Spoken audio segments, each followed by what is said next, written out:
मेरे प्रियात्मन, यह हमारा प्राकृतिक शरीर 5 तत्वों से निर्मित है। क्षिति जल पावक गगन समीरा, पंच रचित यह अधम शरीरा। इसमें पृथ्वी है, मिट्टी, जल है, अग्नि है, आकाश है और वायु है। इनसे मिलकर के हमारा शरीर निर्मित है।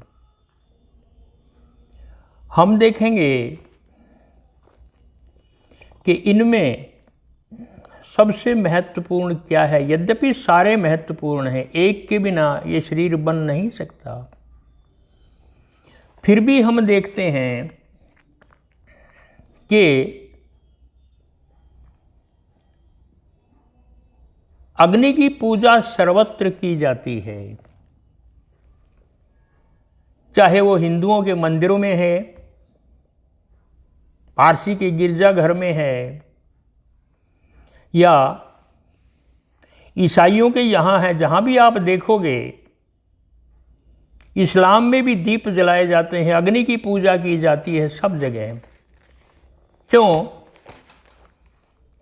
कुछ ना कुछ तो होगा।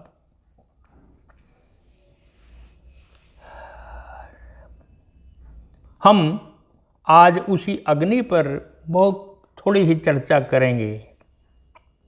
इसको समझने का प्रयास किए, क्या है अग्नि, क्यों हम अग्नि को पूजते हैं। चाहे वो यज्ञ करें, हवन करें या कुछ भी करें, अग्नि की पूजा होती है।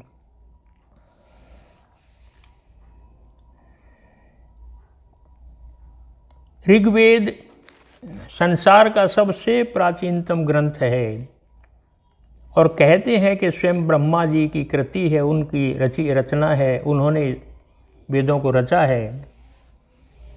और इस ऋग्वेद में जो सबसे पहला मंत्र है, उसमें अग्नि की ही स्तुति की गई है। प्रथम सूक्त का प्रथम जो सर्ग है, उसके 5 मंत्र में अग्नि को समर्पित है, अग्नि की पूजा की गई है। उसमें दूसरे सर्ग में भी 4 मंत्र हैं, उसमें भी अग्नि की चर्चा की गई है। ये प्राचीनतम ग्रंथ है इस धरती के, ऋग्वेद। अग्नि की उपासना की गई इन सारे मंत्रों में। ऋग्वेद का पहला मंत्र है, अग्नि मीले पुरोहितम यज्ञस्य देव अमृतजम होतारम रत्न धातमम। इसमें दोनों श्लेष अलंकार से अग्नि को परमात्मा भी माना गया है और उस अग्नि को, ये जो भौतिक अग्नि है, ये भी माना गया है। और दोनों को मान करके उसकी उपासना की गई है कि हे परमात्मा, सृष्टि के रचने वाले, कल्याणकारी और सारी विद्याओं के दाता, अच्छे अच्छे स्वर्ण आदि रत्नों को धारण करने वाले हे परमात्मा, हम तेरी उपासना करते हैं, तेरे बिना कहीं कुछ नहीं। ऐसे ही अग्नि को भी माना गया है।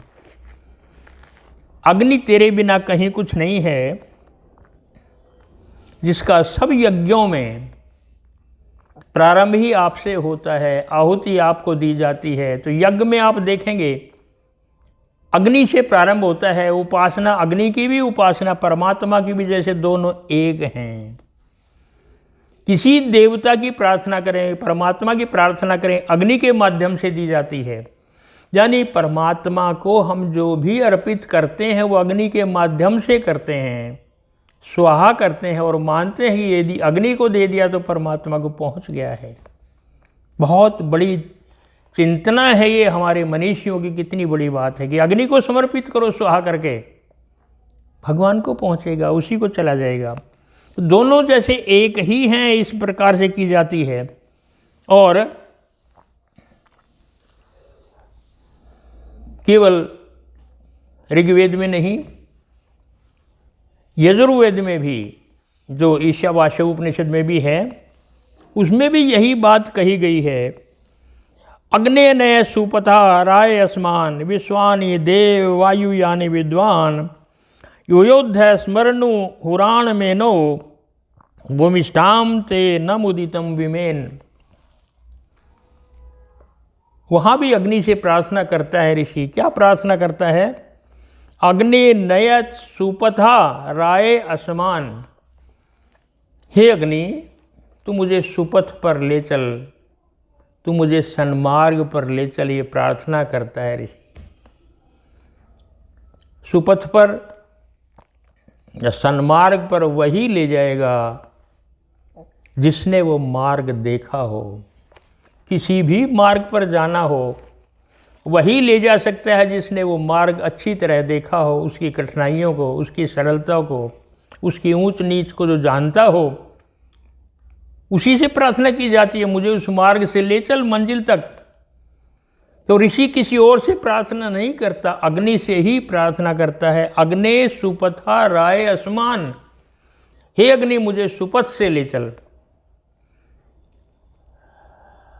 अर्थ क्या हुआ कि अग्नि ने वो पथ देखा है, उसी से प्रार्थना करता है। असल में मनुष्य की चेतना ऊर्ध्वगामी है, इसको थोड़ा समझ लेंगे हम। मानव की जो चेतना है वो ऊर्ध्वगामी है। चेतना, कॉन्शियस, ऊपर उठना चाहती है, ऊपर जाना चाहती है, और ऊपर हमने परमात्मा का स्थान दिया है। तो चेतना अर्थ हमारी आत्मा, कॉन्शियस कहें, वो परमात्मा तक उठना चाहती है। और उस ऊर्ध्वगामी चेतना का कोई प्रतीक हमारे मनुष्यों को ढूंढना था, और वो प्रतीक मिला अग्नि। ढूंढना था कि हम किससे प्रार्थना करें भौतिक जगत में कि हमारी ऊर्ध्वगामी चेतना का प्रतीक हो, उसके समान हो। तो ढूंढते ढूंढते उनको मिला कि अग्नि ही एकमात्र ऐसा तत्व है जो मनुष्य की चेतना के समानांतर है। आप देखेंगे कि अग्नि सदा ऊपर को उठती है। जैसे चेतना ऊर्ध्वगामी है, ऊपर को उठना चाहती है, ऐसे ही अग्नि सदा ऊपर को उठती है। संसार की कोई वस्तु ऐसी नहीं है जो ऊपर को उठती हो अपने आप। सब के सब नीचे बहती है। जैसे जल नीचे ही बहता है, आप इसको उतना ही ऊपर उठा दीजिए, जल सदा पर्वतों पर जाएगा और फिर झीलों के माध्यम से, नदियों के माध्यम से, और बहता बहता सीधा समुद्र में चला जाएगा। जल सदा नीचे बहता है, अधोगामी है, उसकी प्रकृति अधोगामी है। ऐसे ही मनुष्य का स्वभाव भी सदा नीचे को बहना है। सरलता जहाँ हो, जल को नीचे बहने में सरलता होती है, ऊपर उठने में कठिनाई होती है। ऐसे मनुष्य का स्वभाव सरलता की ओर जाता है, जिसको समझ लेंगे हम। मन हमारा अधोगामी है, मन सदा नीचे नीचे जाने का प्रयास करता है, सरलता की ओर जाता है मन। तो जल उस मन का प्रतीक है जो नीचे जाता है, अधोगामी है हमारा मन। लेकिन हमारी चेतना, हमारी कॉन्शियस सदा ऊपर उठना चाहती है, और अग्नि उसका प्रतीक है कि अग्नि के ऊपर पृथ्वी की गुरुत्वाकर्षण शक्ति का कोई प्रभाव नहीं पड़ता। प्रत्येक वस्तु को पृथ्वी खींचती है अपनी ओर जाती है, नीचे खींचती है। एकमात्र अग्नि ऐसा तत्व है जो पृथ्वी की गुरुत्वाकर्षण शक्ति को धत्ता बता करके ऊपर को उठती है। यदि आप दिए को उल्टा भी लटका दें तो भी उसकी लो ऊपर को जाएगी। अग्नि सदा ऊपर को उठती है।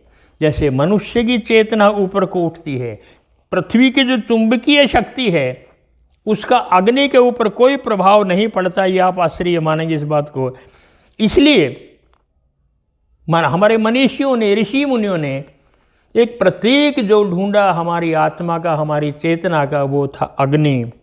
इसलिए ये प्रचलित हो गया कि कुछ भी हमें देखना है कि शुद्ध अशुद्ध क्या है, हम अग्नि में डाल करके देखते हैं। अग्नि में सोना डाल दीजिए, जो अशुद्ध होगा जल जाएगा, शुद्ध सोना रह जाएगा। जो भी कूड़ा कबाड़ा आप अग्नि में डाल देंगे अशुद्ध, वो सारा सारा जल जाता है और जो शुद्ध है वो रह जाता है। इसलिए एक शब्द हुआ अग्नि परीक्षा।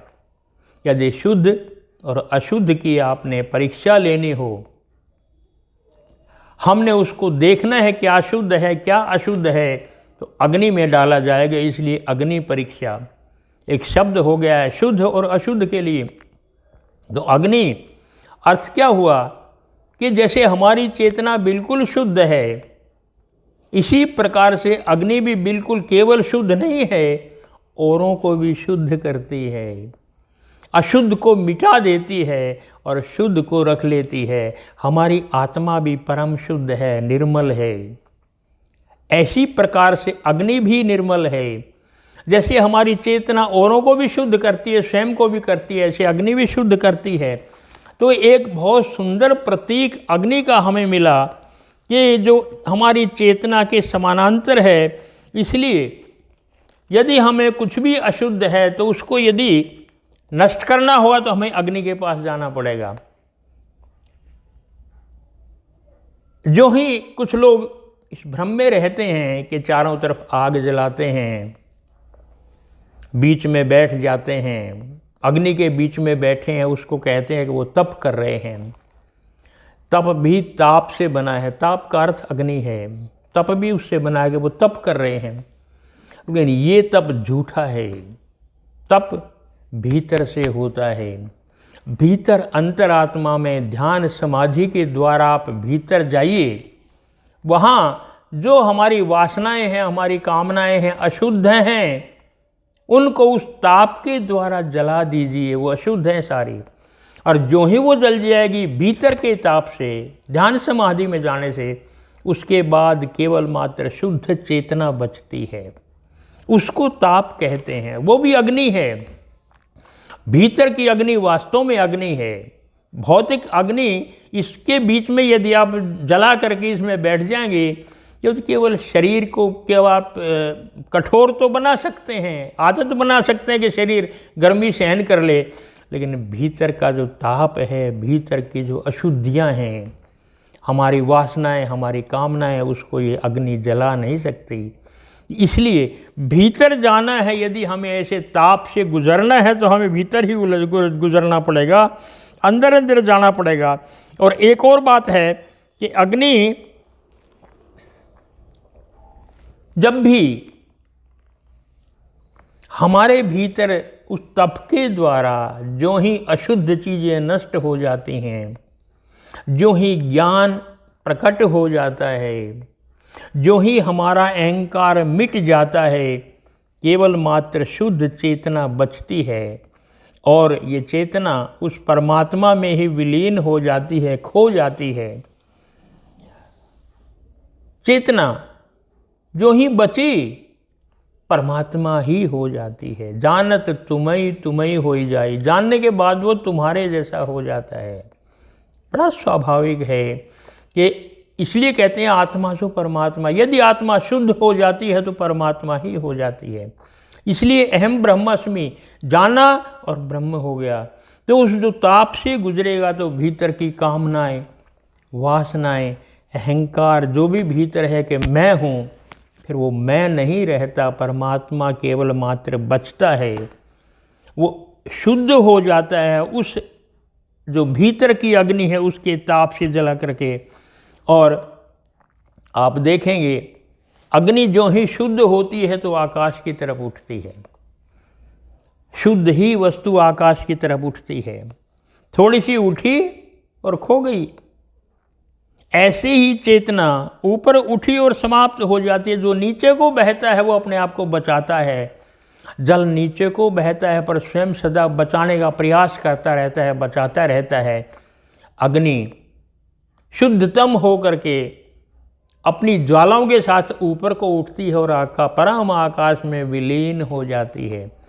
ऐसे ही हमारी चेतना, अहंकार मिटता है और जो ही शुद्धतम स्तर पर आती है तो वहीं ऊपर परमात्मा में जाकर के विलीन हो जाती है, मिट जाती है, खो जाती है।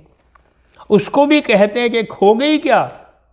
नहीं, खोई नहीं, आत्मा ही परमात्मा हो गई है। जैसे यदि कोई कहे नदी समुद्र में जाकर के मिल गई तो नदी खो गई, नदी नहीं खोई, नदी ही समुद्र हो गई है। बूंद भी यदि मिलकी सागर में जाकर के मिलती है, अलग हुई तो बूंद खो गई नहीं, बूंद ही समुद्र हो गई है। बूंद समानी समुद्र में, बूंद समुद्र हो जाती है, ऐसे ही आत्मा भी परमात्मा हो जाती है अपने शुद्धतम स्वरूप में। जैसे अग्नि है, इसी प्रकार से अग्नि ऊपर को उठती है शुद्ध चेतना की तरह से, और ऊपर जाकर के आकाश में विलीन हो जाती है। इसको थोड़ा समझ लेंगे, जो अशुद्ध को नष्ट कर देती है शुद्धतम बचता है, और जो शुद्धतम बचता है वो मिटेगा। जैसे अशुद्ध को मिटा देती है अग्नि, अशुद्ध को मिटा देती है तो स्वयं भी मिट जाती है, बचाती नहीं अपने आप को। यदि दूसरों को मिटा करके स्वयं बचा रहे तो वो हिंसा होती है। अग्नि तो इतना भी नहीं करती, कहाँ की हिंसा, शुद्ध हो या अशुद्ध हो, जिसने मिटाया उसको वो स्वयं भी मिट जाती है, परम आकाश में जाकर के विलीन हो जाती है, खो जाती है। ऐसे ही जो मैं है, जो अहंकार है किसी भी प्रकार का, जो ही मिटता है शुद्धतम चेतना, वो परम परमात्मा ऊपर उसमें जाकर के मिल जाती है। इन सारी बातों से आप देखेंगे कि अग्नि श्रेष्ठतम प्रतीक है मनुष्य की शुद्धतम आत्मा का, शुद्धतम आत्मा का। जलकर भी कुछ बच जाता है, कूड़े कबाड़े को आप जलाइए तो राख होती है, राख अशुद्ध है। अग्नि तो इतना भी नहीं बचाती, स्वयं को मिटा देती है अपने आप को। इसलिए जो दूसरों को मिटा करके स्वयं भी मिट जाए, अशुद्ध को मिटा करके जो नहीं होना चाहिए उसको भी मिटा करके अग्नि आकाश में विलीन हो जाती है। ये हमारी चेतना का प्रतीक है। हमारी चेतना जो ही ज्ञान को उपलब्ध होती है परमात्मा में विलीन हो जाती है। मेरा अहंकार कि मैं हूँ, फिर वो बचता नहीं है, वो मिटना ही चाहिए, वो समाप्त होना चाहिए। इसलिए अग्नि चाहे ऋषियों के हवन में यज्ञ में जले, चाहे हिंदुओं के मंदिर में जले, चाहे वो पारसी के गिरजे में चले, कहीं भी जले, किसी भी रूप में अग्नि शुद्धतम है, अग्नि पूज्य है। अग्नि की उपासना इसलिए ऋग्वेद में दूसरे वेदों में की गई है कि अग्नि एक शुद्धतम प्रतीक है हमारी चेतना का, ऊर्ध्वगामी चेतना का, ऊपर उठने वाली हमारी आत्मा का, हमारी आकांक्षा का प्रतीक है। मनुष्य की आकांक्षा सदा ऊपर ऊपर को उठने की रही है। मनुष्य की आकांक्षा सदा परमात्मा में विलीन होने की रही है। जिसका अंश है आत्मा, स्वाभाविक है कि वो अपने जो अंशी है, जो उसका स्रोत है परमात्मा, उससे मिलने का प्रयास सदा करती रहती है आत्मा। मन उद्योगों में यह नीचे ले जाएगा, खींचेगा, लेकिन हमारी आत्मा चाहती है कि जिससे मैं बिछड़ी हूँ उसी में जाकर के मिल जाऊँ, इसलिए वो ऊपर को उठना चाहती है। और इसलिए अग्नि भी सदा जो ऊपर को उठती है, पृथ्वी की जो आकर्षण शक्ति है उसको भी नकार करके जो ऊपर उठती है, ऐसे ही जो संसार की वासनाएं हैं, कामनाएं हैं, इच्छाएं हैं, अभिलाषाएं हैं, जिनमें मनुष्य फंसा रहता है माया में, मुझे ये चाहिए, वो चाहिए, ये बनाना है, वो बनाना है, ये ऐसे ही है जैसे पृथ्वी की आकर्षण शक्ति है। ये भी सारी वासनाएं, कामनाएं आकर्षण शक्ति है, गुरुत्वाकर्षण है इनका, जो हमें ऊपर नहीं उठने देता। हमें इनको मिटा करके जैसे अग्नि शुद्ध कर देती है, हमें भी अपने भीतर के ताप से इन वासनाओं को मिटा करके हमें भी ऊपर उठना है, उस परमात्मा में विलय होना है, परमात्मा में मिलना है जाकर के। यही हमारी मंजिल है, यही हमारा लक्ष्य है जीवन का। आइए कामना करते हैं और अग्नि से ही प्रार्थना करते हैं, हे अग्नि सुपथा राय असमान, अग्नि हमें सन्मार्ग से ले चल, तूने तो मार्ग देखा है ऊपर जाने का। इसलिए ऋषि प्रार्थना करता है सुपथा राय असमान, सुपथ से सन्मार्ग से ले चल हमें। आइए हम भी प्रार्थना करते हैं ऋषि की भाषा में, ऋषि के शब्दों में अपनी भावनाएं व्यक्त करके, हे अग्नि हमें भी ऊपर को ले चल, हमारी चेतना को ऊपर उठा, हमारे कॉन्शियस को शुद्ध कर, हमारी आत्मा को परमात्मा में विलीन कर ले। आज इतना ही। जय श्री राम।